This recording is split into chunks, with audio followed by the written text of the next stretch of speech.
اللہ تبارک و تعالیٰ نے سورۃ الاعراف کی آیت نمبر 31 میں فرمایا کہ وَكُلُوا وَاشْرَبُوا، فرمایا اور کھاؤ اور پیو، وَلَا تُسْرِفُوا، حد سے نہ بڑھو، اسراف نہ کرو، فضول خرچی نہ کرو، اس لیے کہ اِنَّهُ لَا يُحِبُّ الْمُسْرِفِينَ، اللہ اسراف کرنے والوں کو پسند نہیں کرتا۔ بنو عامر ایک قبیلہ تھا، حج کے لیے آیا کرتا تھا۔ دور جاہلیت میں بھی لوگ حج کرتے تھے، اگرچہ اپنی طریقوں پر کرتے تھے۔ تو قبیلے کے لوگ حج کے لیے آتے تو وہ بہت کم کھانا کھاتے، جب حج پہ آتے بہت تھوڑا، گوشت اور چکنائی تو بالکل استعمال ہی نہیں کرتے تھے۔ نبی پاک صلی اللہ تعالیٰ علیہ وسلم کے بعد صحابہ نے عرض کی، یا رسول اللہ صلی اللہ تعالیٰ علیہ وسلم، حضور ہمارا زیادہ حق نہیں بنتا کہ ہم بھی کچھ چیزوں سے پرہیز کریں؟ اب آپ اندازہ فرمائیں کہ کچھ لوگ ایسے ہیں کہ جو روز شام کو گوشت کے ساتھ کچھ کھاتے ہیں، گوشت کھائیں گے یا گوشت ملا کچھ کھائیں گے تو ان کو پورے حج کے سارے دن ہی منع کر دیا جائے، اور چکنائی اور گھی استعمال نہیں کرنا، تو کون شخص ہے جو اس کے بغیر رہ پائے گا؟ تو صحابہ نے عرض کیا کہ یا رسول اللہ صلی اللہ تعالی علیہ وسلم، ہم بھی یہ کام نہ کریں، ہمارا زیادہ حق نہیں؟ تو اللہ تعالیٰ نے آیت نازل کر دی، فرمایا نہیں، کلوا واشربوا، کھاؤ بھی اور پیو بھی، بس ولا تسرفوا، حد سے نہ بڑھنا، اسراف نہ کرنا، فضول خرچی نہ کرنا، جو بھی کھاؤ پیو حد میں رہ کے۔ کھانے پینے سے اسلام منع نہیں کرتا، لیکن ولا تسرفوا، حد سے تجاوز۔ کیا معنی ہے اس کا؟ ایک معنی تو یہ ہے کہ جب تم کھاؤ تو تم حدود میں رہ کے کھاؤ گے، حلال حرام کی تمیز رکھ کے کھاؤ گے، تم مسلمان ہو، تمہارے اوپر کچھ ضروریات ہیں، ایسا نہیں ہو سکتا کہ جو تمہارے سامنے آیا تم کھا جاؤ، جو تمہارا ہے تم صرف وہی کھاؤ گے، جو تمہارا نہیں ہے تم اس کے قریب نہیں جاؤ۔ دوسرا معنی یہ ہے ولا تسرفوا کا، ہمارے مفسرین نے بیان فرمایا کہ کھانے کے بعد نہیں کھانا، بغیر بھوک کے نہیں کھانا، کثرت سے نہیں کھانا، ہر وقت کھاتے رہنا، ہر وقت کھاتے رہنا، کھانے کو اپنے ذہن پہ سوار کر لینا، رات کو فیصلہ کرنا کہ ناشتے میں یہ کھاؤں گا، اور ناشتہ کرتے ہی دوپہر کے لیے کھانا منگا لینا، پلان کر لینا کہ یہ سبزی منگا لو، اور دوپہر کی ابھی ٹیبل پوری سجی ہوئی ہے اور دانتوں کے اندر وہ شخص صفائی کر رہا ہے اور ساتھ آرڈر دے رہا ہے کہ شام کو میرے لیے فلاں چیز، تو کوئی کھانے پینے تو نہیں نہ آیا مسلمان دنیا میں، کھانے پینے تو نہیں آیا، اور اتنا کھانا کہ اس کو سوار کر لینا۔ امام غزالی رحمۃ اللہ علیہ نے احیاء علوم کے اندر لکھا ہے کہ زیادہ کھانے سے مسائل پیدا ہوتے ہیں، شہوت زیادہ بڑھتی ہے، زیادہ کھانے سے غلط خیالات زیادہ آتے ہیں۔ اس لیے صحیح حدیث میں موجود ہے، نبی پاک صلی اللہ علیہ وسلم نے جوانوں سے فرمایا تھا کہ اے جوانوں کے گروہ، یا نکاح کر لو، اور اگر طاقت نہیں رکھتے تو روزے رکھا کرو، اس لیے کہ فاقہ شہوت کو کم کرتا ہے برے خیالات کو، یہ کمزوری لاتا ہے تھوڑی سی انسان کے جسم میں، تو خیالات کم ہوتے ہیں، اور پھر جب آپ اپنا پیٹ بھر لیتے ہیں، ایک تو آپ سست ہو جاتے ہیں، نیند غلبہ کرتی ہے، غلبہ نیند کا بندے کو غافل کرتا ہے۔ کیسے میں بتاؤں یہ بات، کیسے بتاؤں کہ بہت سارے پکے نمازی بھی فجر نہیں پڑھتے، سوائے اس کے کہ کھا بہت لیا ہے، اور وہ نیند کے غلبے نے صبح اٹھنے نہیں دیا، غفلت پیدا ہوتی ہے، شہوت پیدا ہوتی ہے، اور جب آپ کا ذوق بن جاتا ہے زیادہ کھانے کا، پھر آپ کی ذہن کی مشقت بڑھ جاتی ہے، آپ پھر زیادہ کوشش کرتے ہیں، سکون زندگی میں ختم ہو جاتا ہے، پھر یہ بھی کمانا ہے، وہ بھی کمانا ہے، یہ بھی کرنا ہے، خواہشات بڑھتی ہیں، آپ کا معاملہ آگے کی طرف نکل جاتا ہے۔ کوشش کریں زندگی کے اندر آپ اعتدال کے ساتھ، یعنی اسلام کھانے سے تھوڑی منع کر رہا ہے، کھانے سے منع نہیں کیا جا رہا، آپ کو حد سے بڑھنے سے، اعتدال میں رہ کے آپ یہ کام کریں، اعتدال میں رہ کے آپ کچھ چیزوں سے بچیں، معتدل رکھیں اپنے آپ کو۔ عزیز دوست، اعتدال ویسے بھی زندگی میں وہ بندہ تنگ نہیں ہوتا جو اعتدال کے ساتھ چلتا ہے. جو درمیانی چال چلے وہ پریشان ہے. بہت زیادہ کھانا کھانے کا رواج آ گیا ہے. اور پھر یہ کہ کچھ چیزیں بطور فیشن کے بھی، یعنی لوگ کہتے ہیں برگر کا اور پیزے کا رواج بہت زیادہ ہے. میرا ذاتی اس میں رائے یہ ہے کہ بہت سارے لوگ ہیں جو پیزے برگر کو آج بھی پسند نہیں کرتے، لیکن مصیبت یہ ہے کہ یہ کھانا فیشن ہے.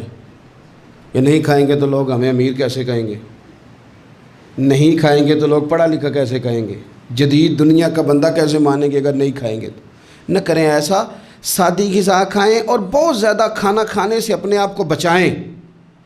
نبی پاک صلی اللہ تعالیٰ علیہ وسلم خزانوں کے مالک ہیں، خزانوں کے، لیکن حضور نے نا فقر اختیار کیا، تھوڑا کھایا.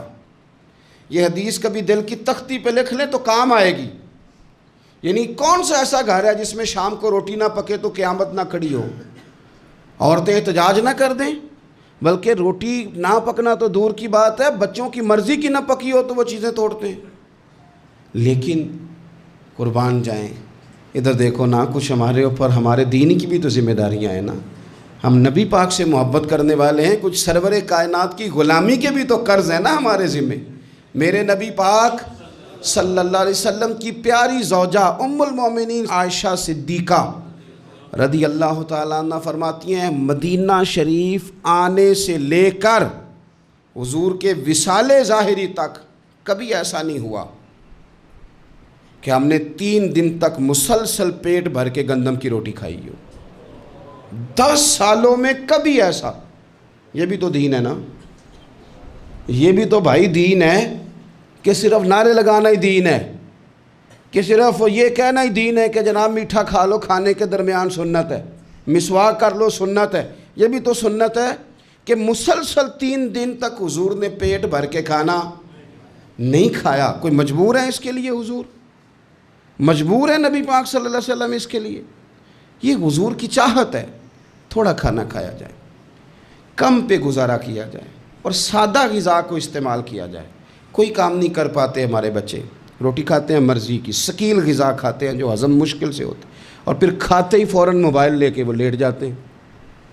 تو وجود کے اندر وہ صلاحیت ہی نہیں ہے کہ آگے بڑھ کے کوئی کام کر سکے. میرے نبی پاک علیہ السلام نے فرمایا کہ ہر چیز کی زکوٰۃ ہوتی ہے. ابن ماجہ میں یہ حدیث آپ کو ملے گی. ہر چیز کی زکوٰۃ ہوتی ہے. زکوٰۃ کا معنی پاک کرنے والی چیز. جب آپ زکوٰۃ دیتے ہیں تو زکوٰۃ آپ کے مال کو پاک کر دیتی ہے. فرمایا ہر چیز کی کوئی زکوٰۃ ہوتی ہے، اور فرمایا یہ جو تمہارا جسم ہے نا، اس کی زکوٰۃ روزہ ہے.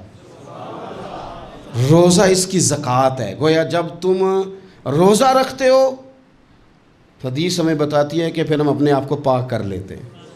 یہ بھوک وجود کو پاک کرتی ہے. آپ کے ذہن کو، یہ جس بندے میں بڑی صلاحیت ہے نا کام کرنے کی، وہ روٹی بہت زیادہ کھاتا ہے تو پردہ پڑ جاتا ہے، کر ہی نہیں پاتے کچھ. اور کھانے کے معاملے میں میں دیکھتا ہوں کہ شدت. میرا خیال ہے کہ شادی کے ولیمے میں جو گوشت پکتا ہے اس کے علاوہ بھی تو گوشت ہمیں ملتا ہی ہے نا. لیکن بعض لوگوں کو دیکھا جاتا ہے کہ وہ اتنا سالن ڈال لیتے ہیں کہ شاید ان کا خیال ہوتا ہے کہ آخری روٹی ہے، راج کے کھا لیں، اس کے بعد شاید چھٹی ہے تیری. بھئی آپ کیا کر رہے ہیں؟ اتنا کھا سکتے ہیں آپ جتنا آپ نے ڈال لیا ہے؟ اور پھر سنجیدہ قسم کے لوگ ہیں، سیانے لوگ، تو وہ کھانے پہ اس طرح مطلب اٹھ کے بھاگنا. بھئی جو چیز نصیب میں ہوتی ہے وہ تو چل کے بھی آ جاتی ہے، وہ تو اسباب اللہ بنا دیتا ہے. لیکن اپنی طبیعت کا ماحول یہ بنا لینا کہ کھانا ہی کھانا ہے، اور کھانے کے معاملے میں شکایتیں کرنا. مجھے جناب دیکھو فلاں آدمی کے میں گھر گیا تھا تو بوٹیاں کس طرح کی دے گیا ہے.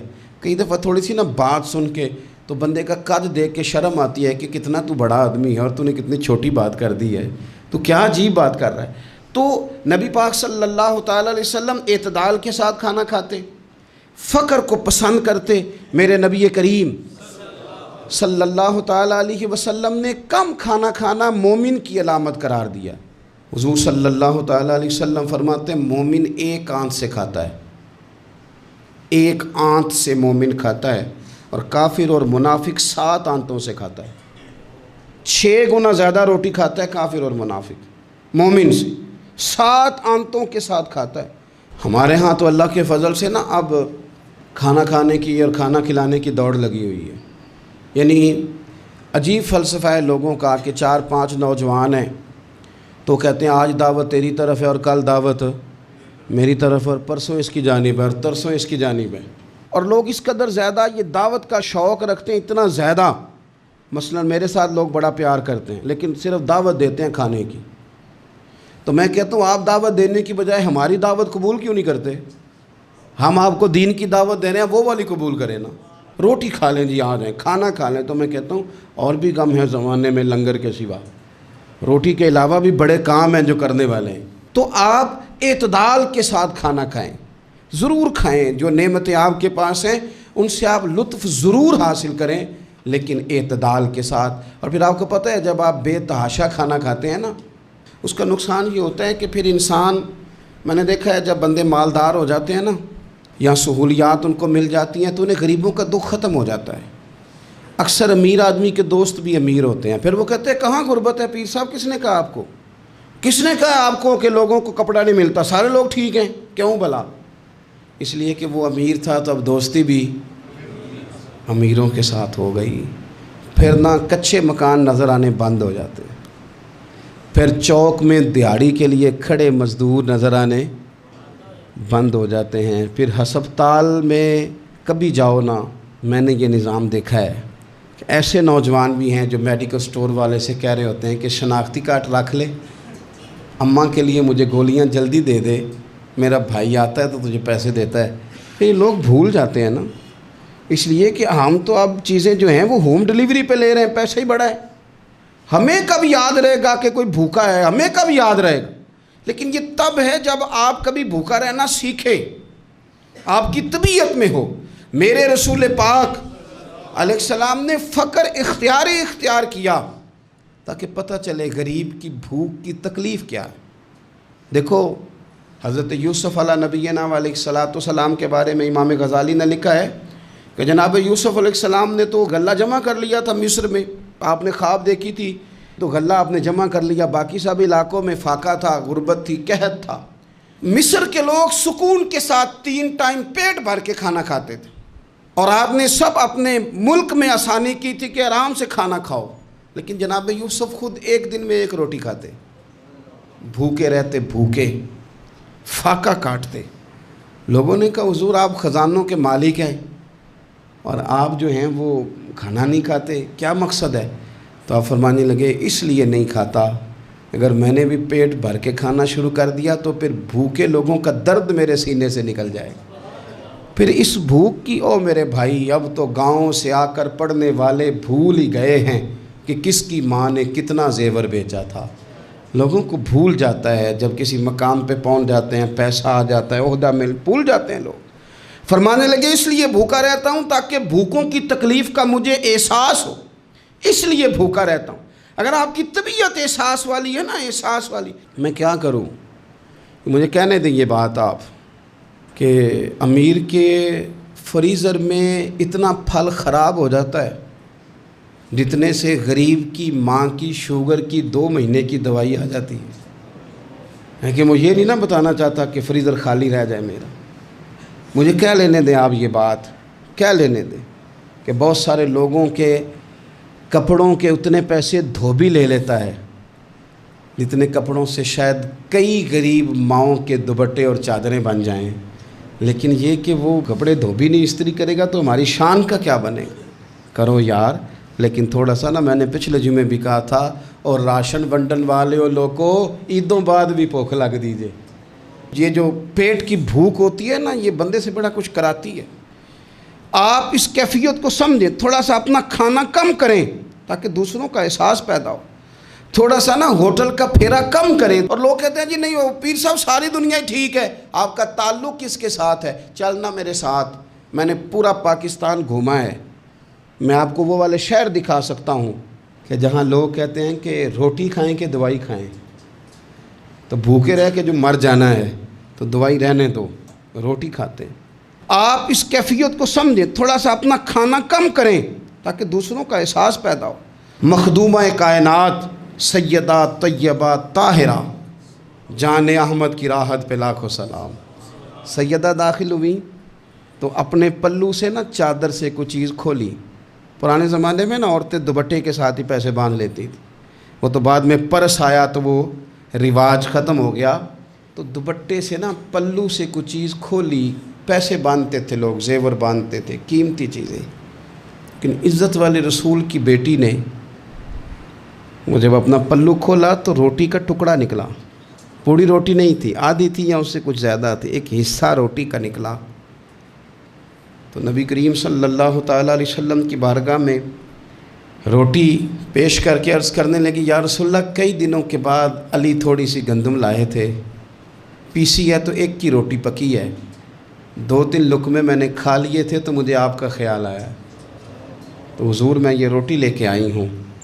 اللہ کے محبوب نے روٹی اپنے دست مبارک پہ رکھی، ایک ٹکڑا ایک لقمہ توڑ کے منہ کے قریب کیا، پھر سیدہ کی طرف دیکھ کے فرمایا، پتر 3 دن میں نا 3 دن اور 3 راتوں میں یہ پہلا لقمہ ہے جو تیرے باپ کے گلے سے گزرنے لگا۔ یہ 2 جہاں کے شاہ ہیں، یہ پاس کچھ رکھتے نہیں، 2 جہاں کی نعمتیں ہیں، ان کے خالی ہاتھ میں۔ حضرت عائشہ صدیقہ رضی اللہ تعالیٰ عنہ فرماتی ہیں، حضور اتنا فاقہ کرتے تھے کہ پیٹ مبارک پیچھے کمر سے جا لگتا تو میں نا ہمدردی کے ساتھ پیار سے پیٹ پہ ہاتھ پھیرتی، او غریبو نہ رویا کرو نا یار، اگر کبھی فاقہ کاٹنا پڑ جائے بڑے خوش بخت ہو، تم وہ کام کرتے ہو جو حسنین کی اماں کرتی تھی، تم وہ کام کرتے ہو جو رب کے لاڈلے محبوب کرتے تھے، تم وہ لوگ ہو۔ حضور امیروں کو بھی بڑا کرم فرماتے تھے، مالداروں پہ بھی شفقت کرتے تھے، پر کبھی سنا ہے کسی نے کہا ہو امیر نواز رسول؟ جب بھی سنو گے یہی جملہ ملے گا، غریب نواز رسول، غریب نواز رسول۔ تو پھر تمہاری غریبی بڑی شان والی نہیں جس پر کرم نوازیاں مدینے والے حبیب فرماتے؟ پھر یہ فاقے بڑے محبوب نہیں؟ پھر یہ تھوڑا سا غریبی میں وقت گزارنا یہ بڑی عظمت والا نہیں؟ میرے عزیز، اگر زندگی کے اندر تھوڑی توجہ ہو جائے، تھوڑا سا خیال ہو جائے، تو بہت ساری ہماری جو دقتیں ہیں زندگی میں، جو آزمائشیں ہیں، وہ ختم ہو جائیں۔ بچوں کو بھی تھوڑی عادت بنائیں۔ میں آپ کو بتاؤں، خواہشات اگر بچوں کی محدود ہو جائے نا تو باپ کی محنت بھی تھوڑی کم ہو جائے۔ ہمارے نا خواہشات کی وسعت نے ہمارے والدین کو تھکا دیا ہے، ہماری خواہشات کی وسعت نے باپ کو اوور ٹائم لگانے پہ مجبور کیا ہے، ہماری خواہشات کی وسعت نے۔ کئی باپ ہیں جن کا اب دل کرتا ہے کہ پردیس سے واپس آ جاؤں، جن کا دل کرتا ہے کہ اب پتہ نہیں ہے زندگی کا تو میں لوٹ آؤں۔ کاش بیٹے اپنی خواہشات کم کر دیں، کاش بچے اپنی خواہشات تھوڑی محدود کریں، تھوڑے پہ گزارا سیکھیں، تاکہ ہمارے بہت سارے پردیس میں رہنے والے لوٹ آئیں دیش میں، اپنوں کے ساتھ آ کے وہ رہیں، وہ اپنوں کے جنازے پڑھیں، وہ اپنوں کی فاتحہ میں شریک ہوں، وہ اپنوں کے دکھ سکھ دیکھیں۔ خواہشات کی وسعت، بہت کھانے کا شوق، انواع و اقسام کے کپڑے، لیکن لوگوں کی جوانیاں پردیس کھا گیا اور ان کی دولتیں خواہشات کھا گئیں۔ کاش والد بھی اپنے بچوں کو یہ سمجھانے میں کامیاب ہو جائے کہ تھوڑے پہ گزارا کرنا، اس سے انسان وسعت پکڑ لیتا ہے، بڑا ہو جاتا ہے۔ ہم دور نکل گئے ہیں۔ نبی پاک صلی اللہ تعالیٰ علیہ وسلم نے فرمایا، امام بہقی حدیث لائے ہیں، حضرت ابو امامہ باہلی رضی اللہ تعالیٰ عنہ حدیث کے راوی ہیں، حضور فرماتے ہیں میرا دل کرتا ہے کہ ایک دن میں سیر ہو کے کھاؤں اور ایک دن بھوکا رہوں، میرا دل کرتا ہے۔ اور حضور فرماتے ہیں میرا دل کرتا ہے کہ جس دن میں بھوکا رہوں اس دن میں صبر کروں اور اپنے رب کی بارگاہ میں عاجزی کروں، اور جس دن میں پیٹ بھر کے کھاؤں اس دن میں اپنے رب کا شکر ادا کروں۔